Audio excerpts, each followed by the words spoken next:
Kailangan iboto natin ang PDP Laban upang may saayos natin ang ating bansa sa nangyayari ngayon. Civil service. Laganap ang korupsyon, kriminalidad, ang droga, na ito ang pamantayan ng PDP Laban.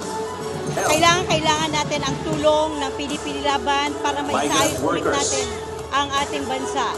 Straight PDP Laban, kailangan talaga natin. Nananawagan na ngayon yung ating mga kababayan para sa hair follicle test ng ating Pangulo. Sana pansinin niya yon dahil napakakailangan yon para maipaliwanag na rin ang sarili niya na kung siya ba ay nag-negative or positive. At isa pa, lalo na ngayon, napanood natin ngayon sa TV, yung Lovelace lang na dumugo yung kanyang gums. So, may mga sintomas yan. Bakit nangyari yan? At sana bigyan din nila ng pansin yan. Isa pa bilang Pangulo, kailangan natin malaman din yung status ng kanyang health. So, kailangan talaga yun.